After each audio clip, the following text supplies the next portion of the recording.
going on, guys? Today we got our 1985 Wellcraft 200 XL, and we're going to be going ahead and winterizing this bad boy. So we're going to make a little video on how to go about winterizing this motor and the boat and getting ready for the off season. So let's get to it. So we're in the back of the boat right now, and I pulled the drain plug right down in there. You can see the hole. I had some standing water in it. As you can tell, it's leaked out quite a bit. We're going to go ahead and do that before we jump in the boat and take the drain plugs out, drain the water out of the block, and the exhaust.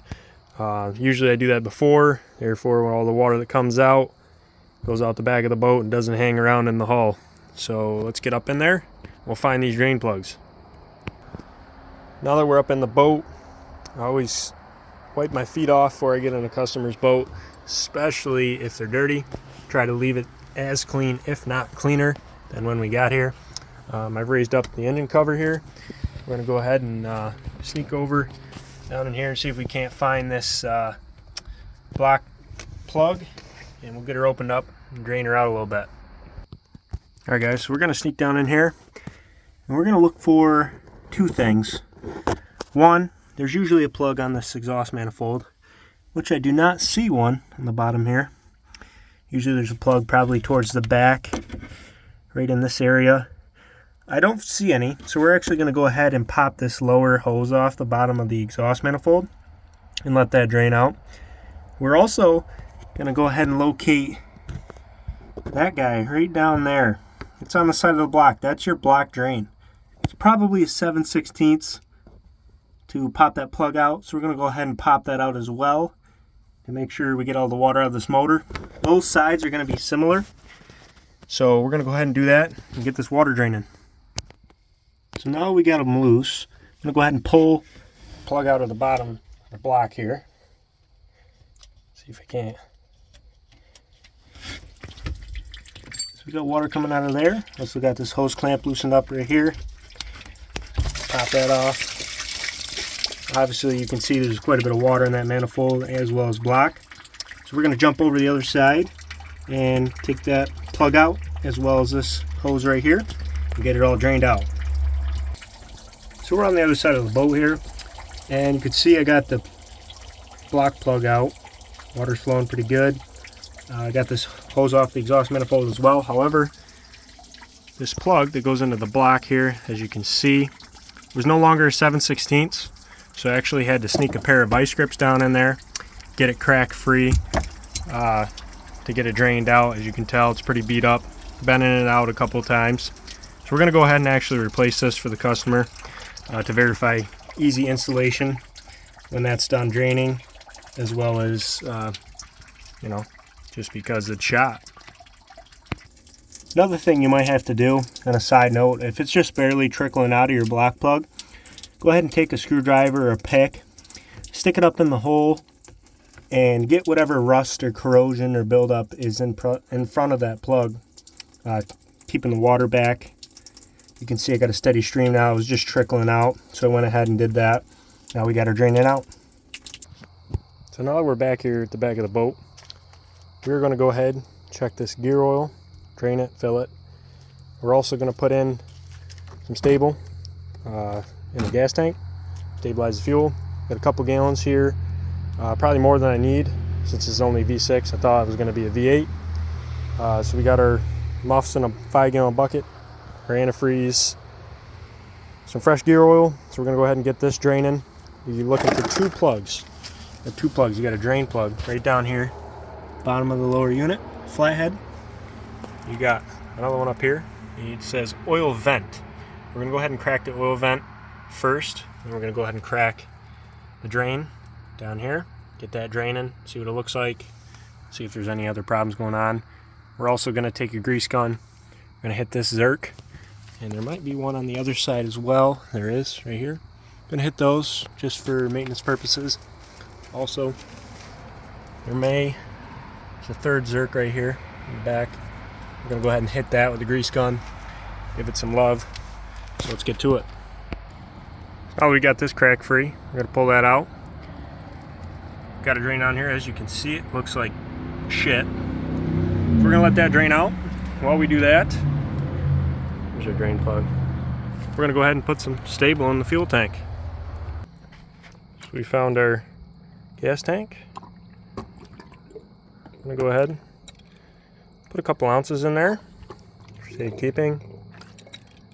Then we're going to get back there and check on that gear oil. Ah. So we're back here. This bad boy is still draining. So we're going to actually go up in the boat and put the plugs back in the motor. Hook those hoses back up to the manifolds. Get that tidied up. Get ready to put some antifreeze in her. While this is still draining, then we'll come back, fill this up, tie this up. Haven't greased those zerks yet. We're going to get to that. We'll go from there. Let's get back to it. Alright, so we were on one side here. Hose hooked back up. Hose clamp tightened up. As you can see down there, block plug is back in. Snug that up. Let's get to the other side and do the same thing. Get to it. 1, 2. It's almost like tying a shoe. So now we're done with that. We're actually going to go ahead while we're up here, check this guy's oil, do a visual inspection of the motor, check and see if anything's tore up, any critters, anything out of the ordinary, just for the guy. Check the power steering fluid here. And yeah, just do a quick little base check, because you'd be surprised on how many boaters throw these things in the water and just rip it. So let's get a check on this, and we'll go back down, check our gear oil, get that filled up, and go from there. We got 2 readings here. It's our engine oil. It's a little dark, touch over full. Again, I don't know the last time this thing's ran, so it's going to probably be a little bit over full. Either that or somebody got slap happy with filling it up. But we'll go ahead and wipe that off, put it back in. Second reading is power steering. Full colds here. It was sitting about right here. So that's in the okay range as well. Fluid looks alright. So we'll go ahead and put those back together, get it tied up. So the lower unit was done draining. It actually doesn't look too bad. There's a little bit of sludge in there, which was the brown we saw at the beginning of the drain. We got our pump hooked up here. Little valve here. What we're going to do is open this valve, pump it up, wait for a visual leakage out of the tap here. We're going to go ahead and shut our valve off, put our top plug in. Then we're going to take the bottom out, put our drain plug back in. We got these 2 cleaned off. So we're going to go ahead and do that. It might take a second. Pump's a little slow, but you'll get it. If you need a pump, obviously you could buy one of these bad boys, or you could actually, they make a bunch of pumps you can get your hands on for pumping this full of fluid. But yeah, let's get to it. So we went ahead and got that tied up. Obviously we had a little bit of overflow here, so we shined up the area with the extra gear oil. Drain plugs back in.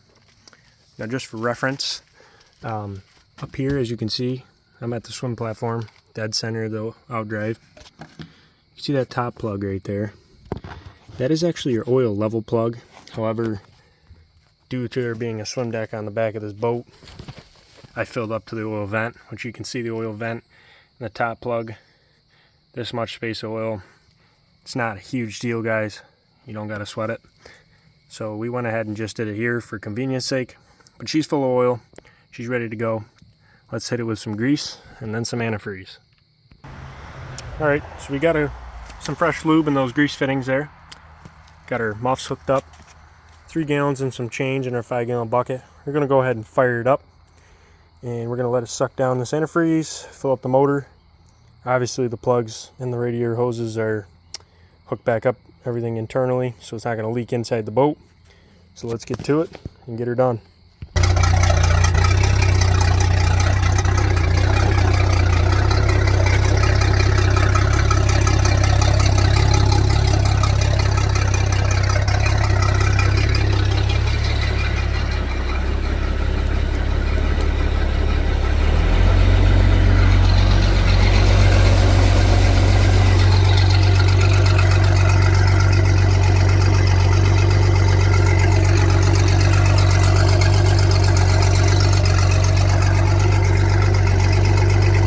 It's taking the fluid. We're going to go ahead and let it drink the rest of that up. We're going to shut it off.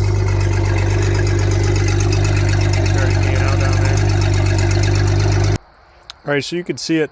It was going down in a 5-gallon bucket. She was sucking it up, and she was definitely blowing it. Pause. Out of the exhaust there. So she's full. She's a happy girl. So we're gonna go ahead and tidy her up. Take the towel we wiped her feet on out, shut this engine cover, and she's ready for hibernation. And we're also gonna tag it with a winterization tag, so anybody who touches this boat knows that I've already touched it. So that'll be it for the kind of how-to, kind of going through how I go about winterizing V6 Vortec and this Wellcraft here. Obviously it's fairly similar for other makes, models, you know, marine. So thanks for watching, guys. And we're also going to hit that battery switch right there to off, shut the power off for the winter, so she'll be in hibernation and be ready to go next spring. Thanks for watching. Peace out.